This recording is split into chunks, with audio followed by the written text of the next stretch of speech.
So in the last episode it was time to leave. I'd been hanging around all summer in the same anchorage and getting into St Raphael after a brief visit to the spooky island which I showed you in episode 60. It was time to go. So St Raphael had been my home for the previous 4 years when I was working, and you can see from my face here it was a little bit emotional. Got some fuel, got the boat and set off into the sunset west. So stay tuned to see what happened after arriving in Anchor and the next day towards Porqurolles.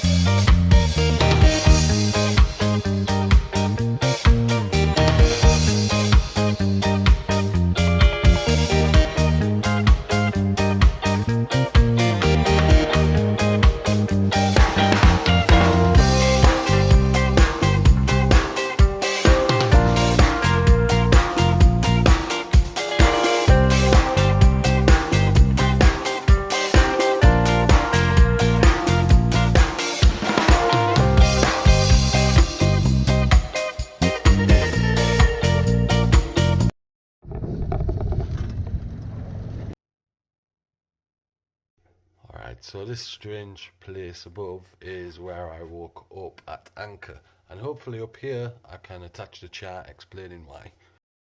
Okay, so we'd sailed from way back over here in no, it's even further. Way back over here in St Raphael. We sailed over here and we actually missed Saint-Tropez. I just thought it was going to take a lot longer, but the conditions were just perfect. The boat did 4, maybe 5 knots quite easily, but really calmly. The wind was just perfect, to the point I ended up here, and then I'm looking back thinking, oh no, Saint-Tropez is gone. And even the person who was on the trip with me was like, do you think we've passed Saint-Tropez? And I was like, we can't have yet, but it turns out we had. Anyway, then was around this area here, so I'll zoom out and show you pretty much where. Cap Camaret is just here, and from there it still was a long way around to Anchor or to try get into Calvary-sur-Mer, and the wind was due to come in the morning, but by that point it was like 3 in the morning or 2 in the morning maybe. Anyway, on the map then you see these 2 little rocks here, so that's where I ended up anchoring. But navigating into this in the dark or in the morning, in the light of day, it was like, whoa, that was probably a close call. And that's why it's important to keep checking on your chart. If you was just coming off the land here, not looking where you was going, you could hit that very easily. It's very difficult to see in the dark as well.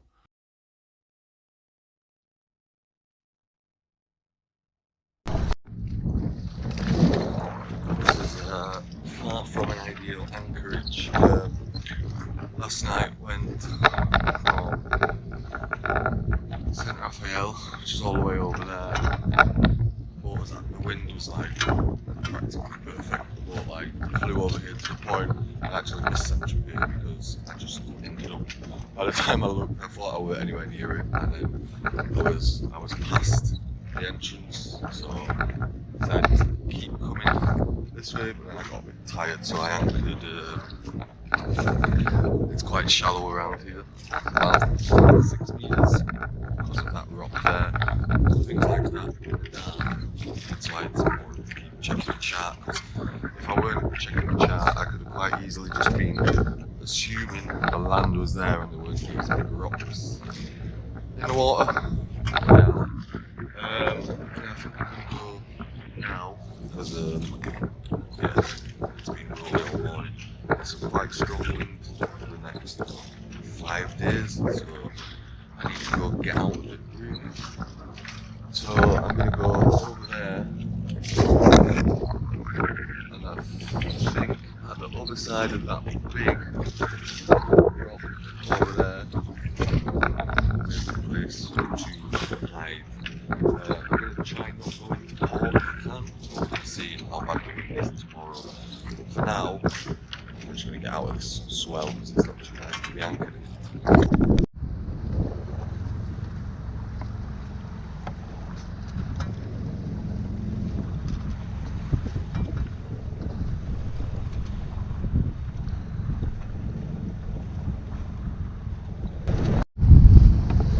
So aiming for Porqurolles, which is one of 3 islands that you have just off of Hayres. So yeah, Porqurolles is the one. I'm going to go into the port over there because it's due to be like super windy from tonight basically. Like gusting up to like 45 knots, so yeah, you don't really want to be stuck in that. Debated just trying to hide out from it, but then I wouldn't really be moving, and you know, if I get to Porquerolles today, actually done quite a bit of distance then in 2 days, so, and then I'm like halfway towards Bandol, so, or halfway towards Marseille, I guess. So yeah, that's the plan. I had to take the mainsail down because it was preventing me being able to go this way because the wind was behind, and getting it down was an absolute nightmare. The wind just started gusting and then the boat was too overpowered, so that's down. But what we've lost in speed from having it, we're not having to tack as hard as we was before, so yeah, Porquerolles.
So I'm just arriving in, it was time to get the Genoa down. It looks like I'm not that close to the port here, but I left it till the very, very last minute. I sailed in as far as I could go. So the port is a lot closer than it looks like on the video. So my technique for this at the minute is I tie it off to one side. So it might not look like the best way to do it, but because sometimes it's quite hard to keep the boat going in one direction and you don't want it to catch wind, at least if I've tied it off to one side, you can see there the wind's kind of gone into it, but it doesn't have enough where it can knock me off the boat so easily. So that's my technique. It also is quite good for stopping all of the sail ending up in the water. Obviously, ideally, I'd still have the roller, but I don't at this minute in time. So that's the technique I started to use to get it down as easily as possible. So yeah, sails down, just about to pull into Porquerolles Port.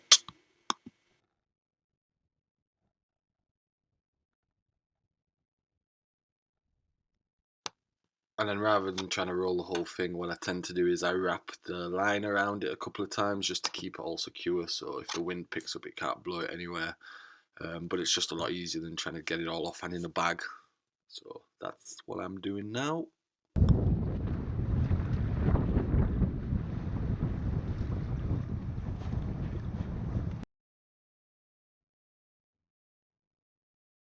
So as you can see from the above graphic, in 24 hours it actually made quite a lot of progress. I think it was about 30 nautical miles, and obviously there was a night at anchor in the middle of that as well, from setting off from St Raphael, which happened in the last episode. So yeah, I'd eventually done it and set off west. So it was a bit that sail that you've seen a little bit of footage from. When it started off, the wind picked up pretty quick. I had both sails on, but I didn't have any footage of both the sails up.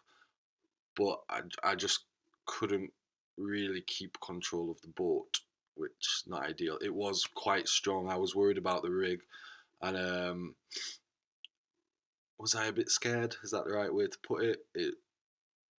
I've not been on a where the boat is like in perfect so the wind was coming from the side and I was trying to just stay off it, but it just kept wanting to go to it. And then once it caught it, the boat was just it was flying through the water, so it would have been good, but it wasn't doing it in the direction I needed to go. The wind was behind me, but with both sails on, it's quite hard to keep the wing on wing with both sails on. So without like I don't have a spinnaker pole, which I know is ideally for the spinnaker, but you can also use it to keep the Genoa in place as well, which I just weren't able to do, and it was just really difficult to get them both going. So in the end, I just took the main down, and it was a real struggle to get it down as well, because the autopilot was struggling to just keep the boat on course. It was a little bit wavy as well, so the autopilot just really struggled to keep the boat going in the direction I needed to get it going, because when you wing on wing, one slight way off and the sails are flipping over to the other side, or the boat just wanted to turn a little bit more, follow it around into the wind and then soar off at like eight eight knots. So yeah, I had to take it down in the end. It's something that obviously in time when I've practiced a bit, or the autopilot's working as well as it needs to. I think the autopilot was always a little bit off. So when it's really, really, you've got to keep a very tight course. It just struggled a bit. So yeah, but I'm happy enough doing 4 knots. So covered quite a lot of distance, and then yeah, we made it to Porquerolles. It did feel really strange eventually leaving. If you saw in the last episode where it's just the me sailing with a music action episode, um, you can probably see on my face as I'm leaving the port. I'll try to touch it actually. This little clip where yeah, it weren't easy. Yeah, it weren't easy, and I was just going west, and I weren't like entirely sure how far I'd get, or yeah, how far I would get, but I just had it in my head that I wanted to go, so I was going, and I'd made it to Porquerolles.